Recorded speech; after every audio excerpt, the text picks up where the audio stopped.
welcome to another video, ladies and gentlemen. In these kind of videos, I'm just going through all the characters of Cobra Kai Season 4 and talking a little bit about them. I've touched upon Robbie, Miguel, Eli, and Anthony. So first ever Anthony video ever. But in this video, I'm talking about the Queen Cobra herself, Tory Nichols. Now, it's no secret that before Season 4, I thought Tory was nothing short of a Saturday morning cartoon villain.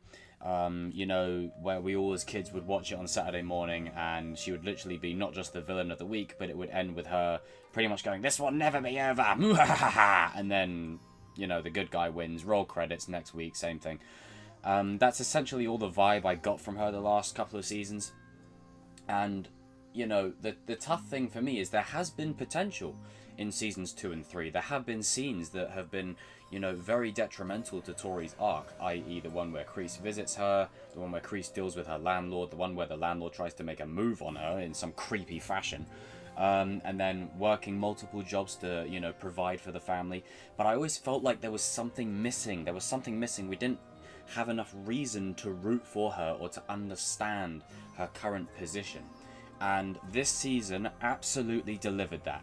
I think I speak for most people when I say my favourite arcs this season were Eli, number 1, and Tory, probably number 2, without a shadow of a doubt. Like, I love Miguel, and I love Robbie, and I love Sam, but in this season in particular, these two really came such a long way, especially Tory. Because the thing is with Eli, as great as his arc was, and as great as it has been to see it unfold, we already cared about Eli because we started with that nerd in school that was made fun of for his facial deformity, and then we saw how he evolved into a badass, and now he's a champion, you know, as Eli. That's bloody amazing.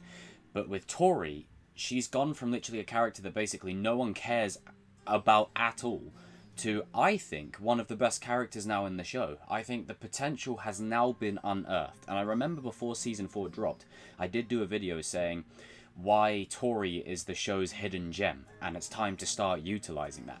Because now the characters are starting to take shape. You know where Robbie's going to go, you know where Eli's probably going to go, you know where Miguel's going to go, you know where Sam's going to go. Tory, it's anyone's guess. It's anyone's guess. It's anyone's guess of where she could go in future seasons and stories. And before Season 3, I would have said that her and Sam burying the hatchet was off the table completely. I didn't think that was entirely possible, but this season has earned it. And that's what leads me to bring up another character, Amanda. Now, Amanda this season, I think she was the MVP. She was the bridge between Sam and Tory. And while Sam and Tory haven't directly patched things up yet, I think when you look at the All Valley and when Tory gets the win, even though Sam's robbed of the trophy, I'm just going to talk about it from Tory's perspective. I know Sam got the win, but let's be fair. Tory still earned that trophy either way. So, as much as Sam had it and was robbed of it, thank you Silver, Tory still, I think, deserved it because of the great arc that she went on this season.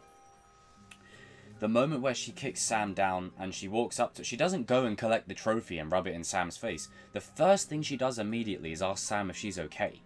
What development. She's gone from a character that literally wants to tear Sam's face off, you know, to asking her if she's okay. And a big problem with her in the last couple of seasons for me was that, you know, breaking and entering the house with the intent to really do some damage to Sam, and then in the school fight as well to do even more damage. And I think her talking to Amanda and the bond that they shared this season allowed Tory to see it from Sam's perspective, that the reason Sam's doing what she's doing is because you damn near tried to kill her off twice, you know, and whether the kill was the intention or not, you know, that mark is not going to be pretty. It's going to leave a mark forever. Like, that's it, you know. And the scars were still seeping into this season with Sam. And I know I will get asked in the comment section, do I prefer Sam or Tory? And as I've said, this show, as much as it's about teams, it's not about Team Tory, Team Sam, Team Tory. It's not about that for me. But by and large, the one out of the two of them, the one who I was more invested in was Tory. And I said that, you know, in that hidden gem video that I did a while back, I said there's reasons for that. Is because Tory has a lot of potential. There's a lot of different routes they could take with Tory's character.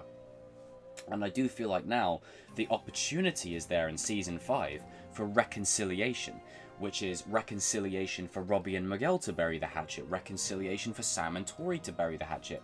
And this is why I did also a video saying that Lawrence and the Russos' feud needs to come to an end in season 4. It's time to close that book, because now we can begin the healing process. We can heal Miguel and Johnny in that fractured relationship. We can heal Robbie and Johnny in that fractured relationship. We can heal Tory and Sam and bridge them together and stop this, petty rivalry that involves them beating the crap out of each other. We can end that, and then we can put all of our key fighters and key characters that we care about against the real threat that will potentially be Terry Silver, Mike Barnes, and his army of dojos.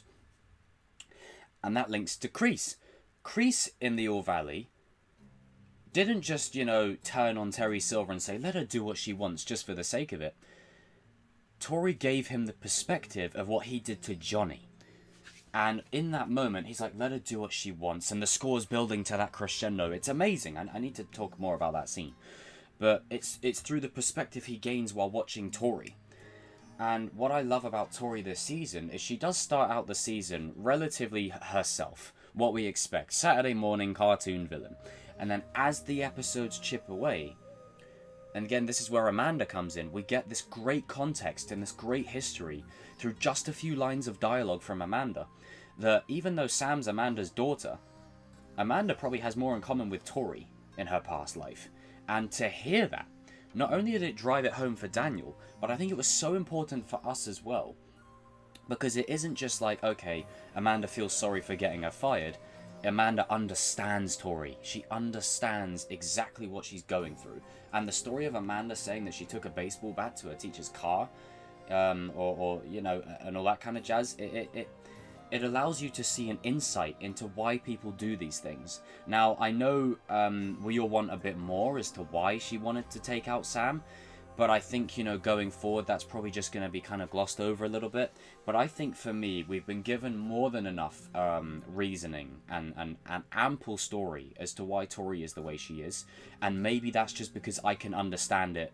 And I'm not trying to say this in an ego way. I can understand it better because we've been given all that we need. It's not like I think the problem is people need everything spelled out for them, literally on paper, where they can't instill the nuance and see what people are trying to say.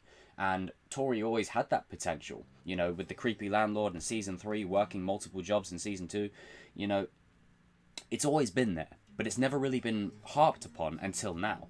And I still think they can do even more than what they were doing. They could go even further than that. They could really dive into what she has to deal with, more of her family life. We got a glimpse of that this season with the infighting of her family. And what fascinates me about characters like Tory and even like Robbie as a prime example is these are characters that are very relatable for a lot of people in the real world. And Tory is that kind of character, and I'm sure we've all come across a Tory where she comes from a home life that isn't stable, she's working multiple jobs, and I know some people will say, just deal with it. It's not that simple. It really isn't. She's been forced to grow up beyond her years. She's been forced to grow up beyond being a teenager. She should be out having fun and doing whatever. And the innocence of her was probably taken when she was younger. We don't know this. But judging by the landlord, that's where nuance comes in. Is you can probably instill the nuance and see, okay, maybe something's happened in her past. It's very likely. And there are people like Tory that go through that in the real world. We don't always need to see everything. Sometimes theater of the mind, mood, atmosphere, sometimes leaving that ambiguity there to think and ponder, that landlord, maybe that means something. Did something happen to her in the past? You see, not everything needs to be spelled out. Sometimes it's what isn't said that hits more importantly than what is said. And for me, Tory was probably the best developed character this season. I think everyone had a good arc, but I think in terms of development from where they were to where they are now, I think Tory, personally for me, is number 1 on that development list. I think, Eli is close, probably number 1. It's going to be them two, up and down. But I think the way Tory was handled this season was absolutely incredible. I think, we've got to give it to the writers here and the creators. They've done a fantastic job this season with Tory.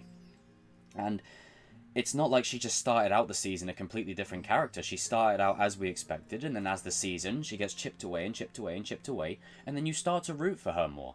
Like when she's working and doing that job, and, you know, the guy's like, put on more lipstick or whatever, you know, BS it was, and then she comes out to perform, and Sam's there just being awkward and creating more drama, and then, you know, I know I'll get this question, oh, but does that mean it's okay for Tory to do it? No, I didn't like it in season 2, and when Tory did it to Miguel in front of Sam, and I didn't like it now. Like, I don't like it. And then when Tory storms off in a huff, it's just like she can't catch a break, she can't get a win.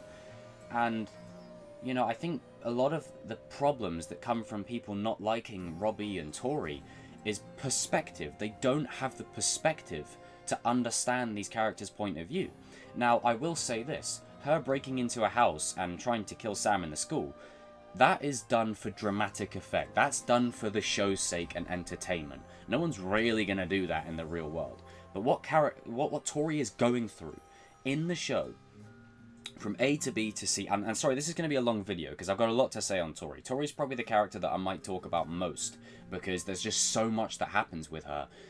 It's brilliant, it's badass, and I love that they did it. I really love that they did it. Full credit to the writers and creators for doing it. Seriously, like, the fact that they took a character who was barely developed from a Saturday morning cartoon villain that you could replace with those two dudes from Pokemon that always get, like, thrown up into space, to now being a well-rounded, complex, deep character that has a lot of story there that is unexpected but not unwelcome, and is so different.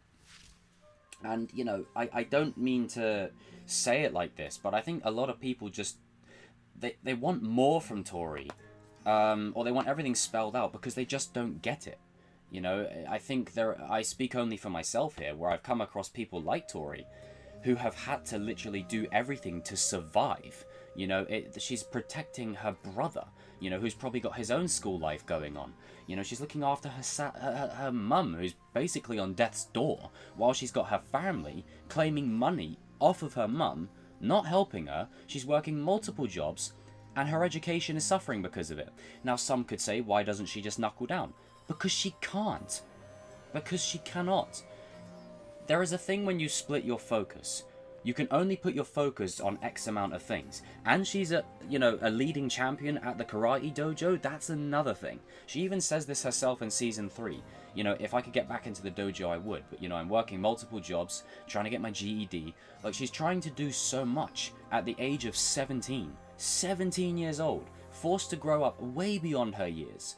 You know, her childhood was probably lost. The childhood that everyone else had, playing with dolls and, you know, running around the meadow, Sam, Tory has probably never had that. Probably never. And the moment where in season 2 she's with Miguel and they're, like, you know, playing in the playground, that's probably the most she gets to having fun and having a good time.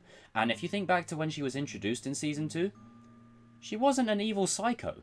There was a lot to her character. She was quite fun. But she did give that story of some guy trying to grab her at the mall, and then she clocked his ass.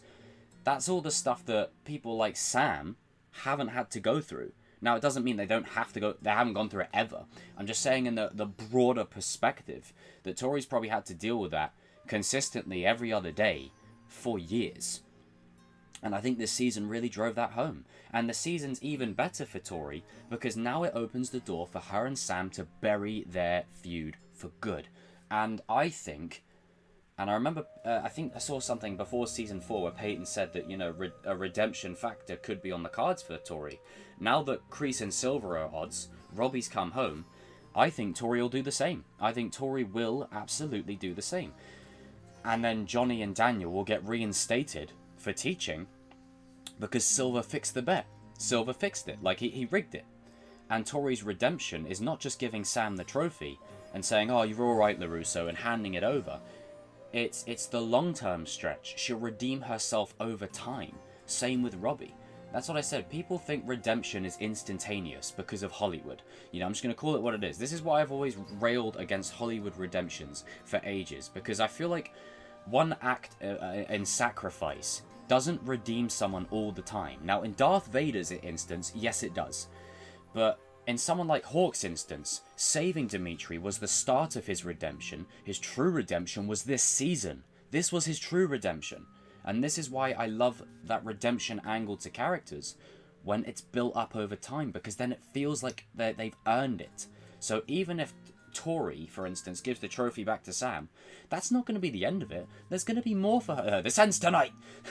You see, we don't have lines like that now. There's going to be more to her character, and I'm excited to see where they go with her. I apologise that this video was so long. It's just, I got a lot to say about Tory, and there's a lot this season to unpack with Tory's character, and I think she is, without a doubt, probably besides Eli, the most developed character this season.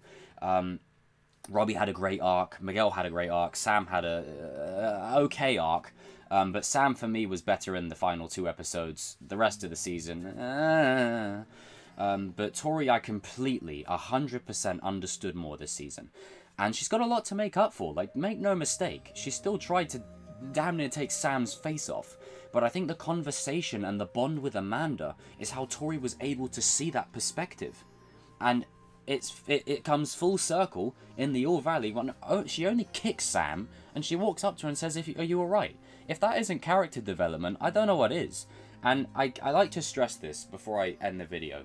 It's like people don't watch the show they claim to be a fan of. They're not watching it. They're watching it with the glasses of, okay, whose team am I on?